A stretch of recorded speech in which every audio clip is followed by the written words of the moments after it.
Hello everyone, my name is Wyatt Amison and today I'll be presenting Lab 1 Charged Tapes for Physics 2212.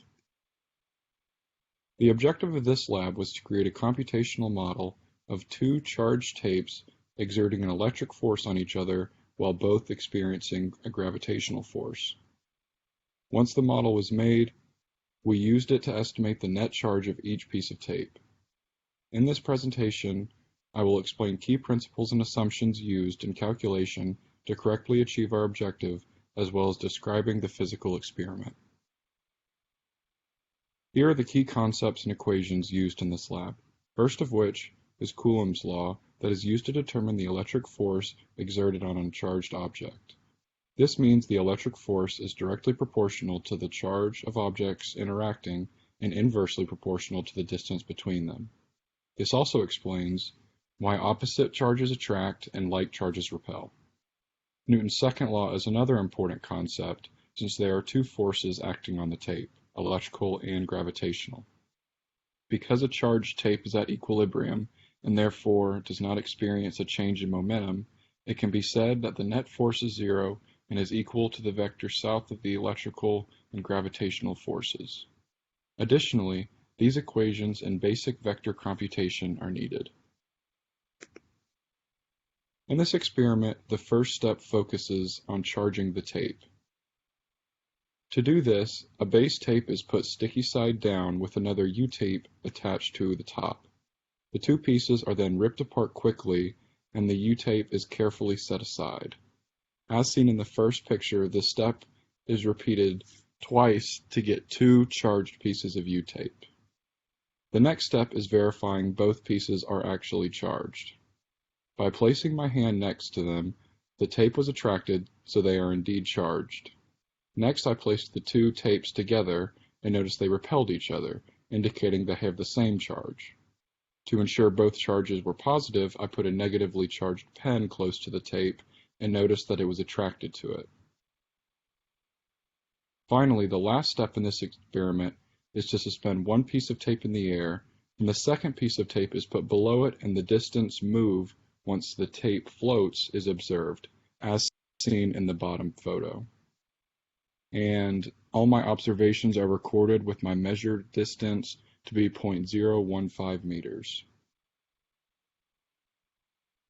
The assumptions I made was that each of the tapes had the same net charge and evenly distributed throughout the length, as seen in these diagrams. Also, I treated the tape as a point charge to simplify the calculations of the force from the electric field. However, the first assumption did not apply in this scenario.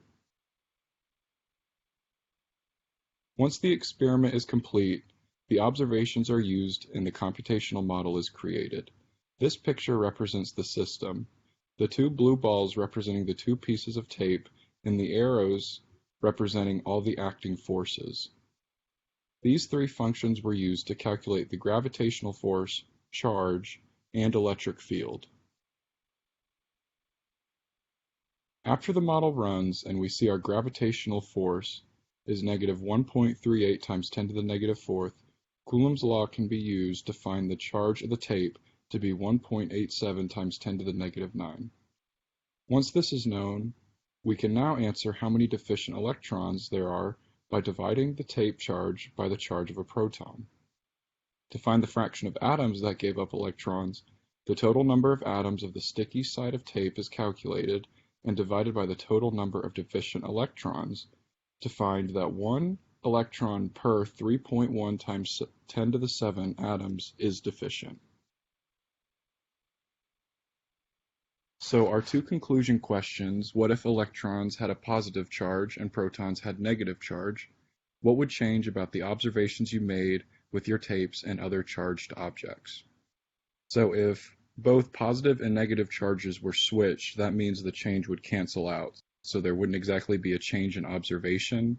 The tapes would still both be the same charge and repel each other, and they would also repel the positively charged pen, or the oppositely charged pen rather. And they would attract neutral objects, and the direction of polarization is opposite in neutral object. And secondly, why is it more important to handle the charged tapes as little as possible? and what happens when the charged tapes come into contact with your hands or other objects. So it's important to handle the charged tapes as little as possible, because the more interaction that a charged object has, the more interaction and change to the charge that will occur. The electric force is directly proportional to the charges of objects interacted with, and the measured distance would actually be lower than the theoretical value if the charged tape was tampered with too much before the experiment. So thank you for watching, and I hope you enjoy your day.